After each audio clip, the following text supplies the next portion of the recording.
online swears these PC tweaking tools will boost FPS and fix stutter, but what if most of them do nothing, or actually make your game worse? So that's why I tested the most popular ones on a brand new PC, and the results were shocking.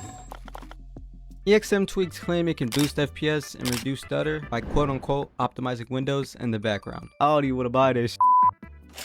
I installed it, launched Fortnite, and jumped straight into a ranked BR match to see if anything actually changed. What's going on, man?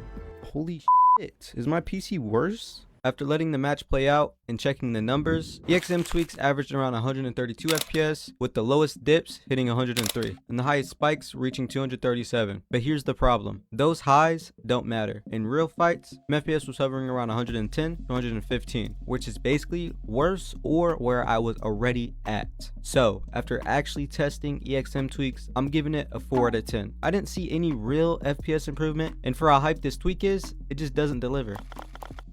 Paragon makes the same promises as every other tweaking tool: more FPS, lower latency, and fewer background processes. So, going in, my expectations were already pretty low, but I wanted to test it fairly. You pick a plan, install it, and most of the tweaks are just toggles. Before applying anything, I was running about 180 active processes in the background. After applying all the tweaks and restarting my PC, that dropped down to around 120, which actually looked pretty solid on paper. Paragon mainly focuses on disabling background services, and technically it does do that, but what matters now is how it performs in real games. So I loaded straight into a Fortnite ranked match, and immediately my FPS was locked to 30 for no clear reason. After a few seconds I climbed back up, but overall performance didn't even feel better. The moment I started fighting, FPS dropped to around 100 and input delay actually felt worse. So after finishing the match, I pulled up the FPS graph to get a clearer picture of what was actually going on. The highest FPS hit was around 201, but peak FPS doesn't really matter that much. What actually matters is the average FPS and the lowest dip. The lowest FPS that I recorded, not counting when my FPS was at 30, was just around 80, and the average sat at about 143 FPS. So Paragon ends up in a weird spot. It's not terrible, but it's not good either. On paper, there are a few minor improvements, but in real matches, the difference is barely noticeable. So the final score for Paragon is a 5 out of 10.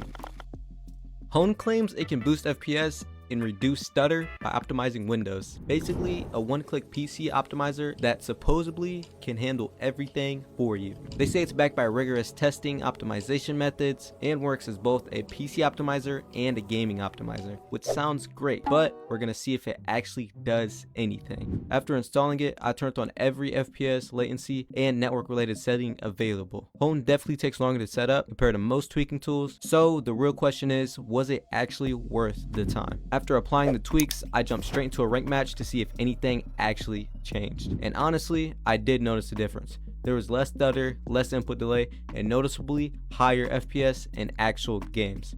Now, whether it's worth the setup time and whether it holds up long term, we'll have to break that down after more testing. I noticed while I was fighting, my FPS did dip a little bit, but in game it stayed in between 150 to 190. So if I had to rate Hone out of 10, I'd probably give it an 8 out of 10.